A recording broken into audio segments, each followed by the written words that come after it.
आइए आज हम डॉक्टर राजेंद्र प्रसाद के जन्म दिवस पर उनके बारे में कुछ चर्चा परिचर्चा और कुछ समझते हैं। हम सभी जानते हैं कि डॉक्टर राजेंद्र प्रसाद का जन्म 3 दिसंबर 1884 ईस्वी को सिवान के जीरादेई गांव में हुआ था। वर्तमान समय में जीरादेई प्रखंड एवं विधानसभा क्षेत्र दोनों बन चुका है।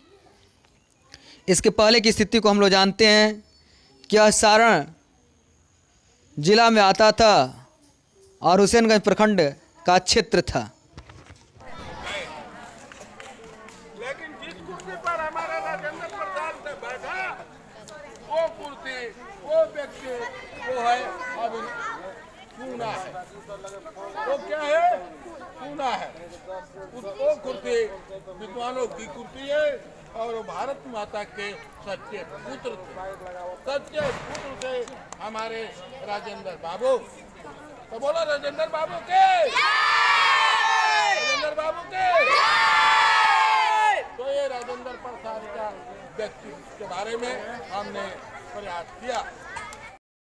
राजेंद्र प्रसाद के बारे में ऐसा कहा जाता है कि उनका विवाह 13 वर्ष की उम्र में राजवंशी देवी से हुआ।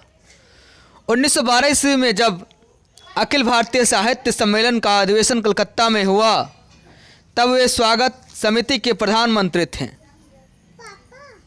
नमक सत्याग्रह का आरंभ गांधी जी ने 1931 ईस्वी में समुद्र तट की ओर यात्रा करके दांडी में नमक कानून का उल्लंघन करके किया था। बिहार में इसका नेतृत्व डॉक्टर राजेंद्र प्रसाद ने किया। जब बिहार में 15 जनवरी 1934 को विनाशकारी भूकंप आया तब वह राहत कार्यों में जुट गए थे। हालांकि उस समय वह जेल में थे और जेल से छूटने के पश्चात ही वे राहत कार्यों में जुट गए, लोगों को समझाने लगे, बताने लगे और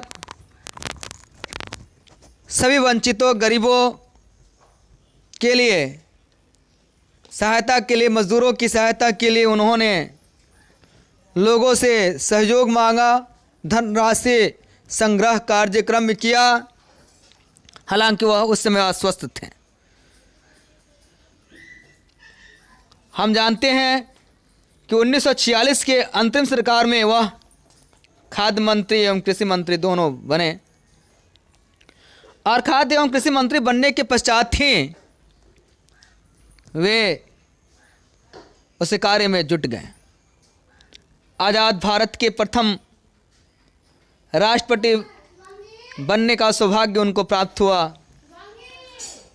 राष्ट्रपति से जब वे अवकाश लिए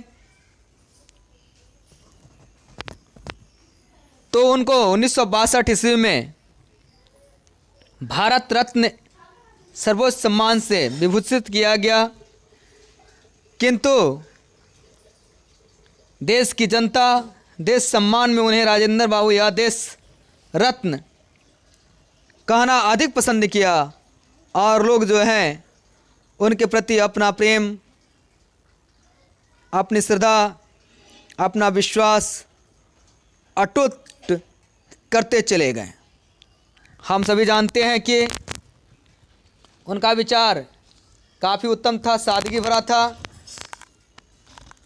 राजेंद्र प्रसाद की ऐसी मान्यता थी, ऐसी बातें थी, ऐसा वह सोचते थे कि जो हमारी शिक्षा है वह जनता की भाषा में होनी चाहिए, यानी जनता की जो मातृभाषा है उसमें होनी चाहिए। जब जनता की मातृभाषा में शिक्षा दी जाएगी तब सामाजिक स्तर हमारा गिरा हुआ है उस सामाजिक स्तर में विकास होगा, कार्य होगा। उनकी अनेकों महत्वपूर्ण रचनाएं भी हैं। उन रचनाओं में उन्होंने लिखा है आत्मकथा, चंपारण में सत्याग्रह, इंडिया डिवाइडेड, संस्कृति एवं संस्कृति, भारतीय शिक्षा तथा खादी का अर्थशास्त्र आदि हैं। ऐसी बातें आप लोगों को बीपीएससी की एग्जामिनेशन में या अन्य कॉम्पिटिटिव एग्जामिनेशंस में जो प्रतियोगी परीक्षाएं होती हैं उनमें भी बताई जाती हैं। इसको जाने समझे तो बेहतर रहेगा, सुने तो बेहतर रहेगा, क्योंकि प्रत्येक बच्चा आने वाले समय में प्रतियोगी परीक्षाओं की ही तैयारी करता है, इसलिए यह ज़रूरी है। सरोजिनी नायडू ने उनके बारे में लिखा था कि वे असाधारण प्रतिभा, उनका स्वभाव का अनोखा माधुर्य, उनके चरित्र की विशालता और अति त्याग के गुण ने शायद उन्हें हमारे सभी नेताओं से अधिक व्यापक और व्यक्तिगत रूप से प्रिय बना दिया है। चूँकि उनकी भाषा शैली, उनके रहने का ढंग, उनकी सादगी, उनकी संवेदनशीलता, उनकी बातें लोगों को पसंद आते थे, इसलिए हम उनको व्यक्तिगत रूप से नमन करते हैं। अपने समाज के उन लोगों की तरफ से उनको नमन करते हैं जो उन्हें प्रेम करते हैं, उनमें विश्वास करते हैं, उनमें श्रद्धा रखते हैं। इसलिए उनके जन्म दिवस पर अगिनत बार लगातार हम उनको नमन करते हैं, सादर नमन करते हैं। उनका विचार था, वे ऐसा वक्तव्य दिया करते थे कि किसी की गलत मंशाएं आपको किनारे नहीं लगा सकते। जो बात सिद्धांत में गलत है वह बात व्यवहार में सही नहीं है। यानी सैद्धांतिक रूप से यदि आप कोई गलत कार्य करते हैं तो वह व्यवहार में कभी भी सही नहीं हो सकता है। इसलिए सैद्धांतिक रूप से सिद्धांत के रूप में आप सही कार्यों को करें। जब सही कार्यों को करेंगे तो आपका व्यवहार भी सही रहेगा। उनका यह भी वक्तव्य था कि पेड़ों के आसपास चलने वाला अभिनेता कभी आगे नहीं बढ़ सकता। मतलब यह हुआ कि यदि आप किसी की छाया में, आप किसी के प्रति जागरूक होते हैं, किसी की दिशा निर्देश में चलते हैं, अगर वह गलत कार्य करता है और आप उसका विरोध नहीं करते हैं, यानी कि आप स्वयं में दोषी हैं। इसलिए प्रयास यह करें कि आप जो है गलत बातों का, गलत लोगों का संगत ना करें, अपने आचरण को सही ढंग से रखें।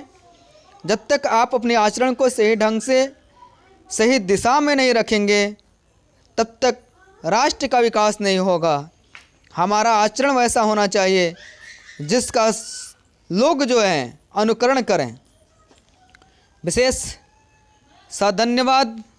आप लोगों का प्रेम, आप लोगों का व्यवहार हमारे प्रति बना रहे हैं और आप लोग जागृत होकर समाज के उत्थान, गरीबों के उत्थान, मजदूरों का उत्थान, न्यायप्रिय, अपने आप को भ्रष्टाचार से मुक्त रखने हेतु कार्य करें। इसके लिए आप लोगों से मैं अपील करता हूं। धन्यवाद। आपका जन्म 3 दिसंबर 1884 ईस्वी के बिहार राज्य के सिवान जिला के जीरादेई में हुआ था। भारत का प्रथम राष्ट्रपति थे। डॉक्टर राजेंद्र प्रसाद को आजाद शत्रु भी कहा जाता है। वह संविधान के अस्थायी अध्यक्ष थे।